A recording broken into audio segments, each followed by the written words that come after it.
అందరికీ నమస్కారం.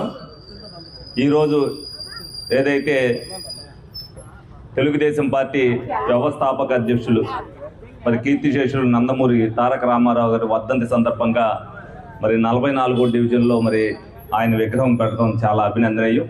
దాన్ని ఏదైతే మరి జల్లా వీరభద్రరావు మరి దాన్ని స్పాన్సర్ చేశారో ముందుగా ఆయనకి అభినందనలు తెలుపుతున్నా. పార్టీతో సంబంధం లేదు, తెలుగు ప్రజలందరి గుండెల్లో కూడా ఎన్టీ రామారావు ఉంటారు. ఇందాక మన రాము గారు చెప్పారు ఏదో సీల్డ్ కవర్లో వస్తుందని. సీల్డ్ కవర్ కాదు, అసలు ఓటు అడగటానికి నా చిన్నప్పుడు ప్రజల దగ్గరికి నాయకుడు వెళ్ళాలి అని తెలియజేసింది ఎన్టీ రామారావురే. మీకు ఈ రోజున రేషన్ డిపోల ద్వారా సరుకులు వస్తున్నా, మీ ఇంటింటికి వచ్చి ఈ రోజు కూడా మీకు ఇవన్నీ కూడా జరుగుతున్నాయి. అసలు తెలుగుదేశం పార్టీ పెట్టిన తర్వాతే రాజకీయ నాయకులు ప్రజలను గుర్తించారు. అలాగే బలహీన వర్గాలందరికీ నాయకులను తయారు చేసి ప్రజలకు పరిచయం చేసిన పార్టీ. సాధ్యం కాదనుకున్నారో దాన్ని సాధ్యం చేసి చూపించిన వ్యక్తి నందమూరి తారక రామారావు. 9 నెలల్లోనే మరి పార్టీ పెట్టి ఏదైతే విజయాన్ని సాధించారో ఆ విజయాన్ని తట్టుకోలేక మళ్ళీ దింపినప్పుడు రోడ్ల మీదకి అంతమంది ప్రజలు వస్తారా అని చెప్పి చూశారు ఎన్టీ రామారావుని మళ్ళీ గద్దెనెక్కించడానికి. మరి ప్రపంచవ్యాప్తంగా ఆ రోజున ఏదైతే ఎన్టీ రామారావు మళ్ళీ పదవి ఎక్కడం చూశారో ప్రజల్లో ఇంత తిరుగుబాటు ఉంటుందా అనేది ప్రతి ఒక్కరు కూడా చూశారు.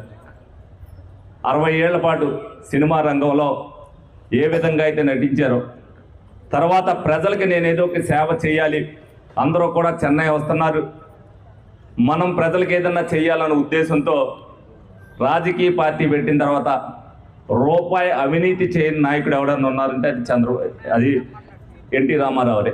ఎందుకంటే సినిమా ఇండస్ట్రీలో ఆ రోజున ఆయన అనేక కోట్లు సంపాదించారు.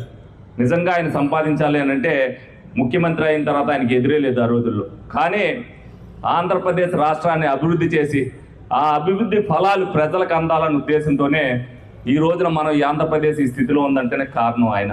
దాన్ని ప్రజలందరూ కూడా తెలుసుకోవాలి. జీవితకాలం మనం ఉన్నంతకాలం కూడా నందమూరి తారక రామారావు అని గుర్తుపెట్టుకోవాల్సిన అవసరం ఎంతైనా ఉంది. ఆయన చనిపోయి 30 సంవత్సరాలు అవ్వచ్చు, 300 ఏళ్ళైనా సరే మర్చిపోని పని ఆంధ్రప్రదేశ్కి చేశారనేది మీరు అందరూ కూడా గుర్తుంచుకోవాలి.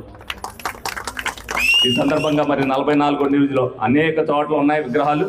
కానీ మన చౌటుపల్లి సీను ఏదైతే ఇక్కడ పెడదాం అని చెప్పి అడిగినప్పుడు సరే ప్లేస్ పెట్టండి తప్పనిసరిగా మరి ఆయన వర్ధంతి రోజున పెడదామని అన్నారు. దానికి ముందుకు వచ్చిన జల్లా వీరభద్రరావు కానీ చౌటుపల్లి సీను గారిని కానీ అలాగే ఇక్కడ ఉన్న డివిజన్ నాయకులందరినీ కూడా వెలిపాక వెంకన్న అవ్వచ్చు మిగతా టీం అంతా కూడా కలిపి ఒక స్పిరిట్తో మరి ఈ రోజు పెట్టినందుకు వారందరినీ అభినందిస్తూ మరి తెలుగుదేశం పార్టీ ఏదైతే ప్రజలకు చేస్తుందో, మీకు ఎలక్షన్ ముందు ఏదైతే హామీ ఇచ్చామో ఆ హామీలన్నీ ఒక్కొక్కటిగా నెరవేరుతున్నాయా లేదని మీరు అందరూ కూడా చూస్తున్నారు.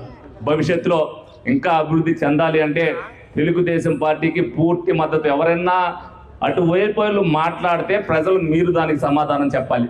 మీ ఇంటింటికి కూడా తిరిగా, అప్పుడు తిరిగా, ఇప్పుడు తిరిగా, రేపు తిరుగుతా.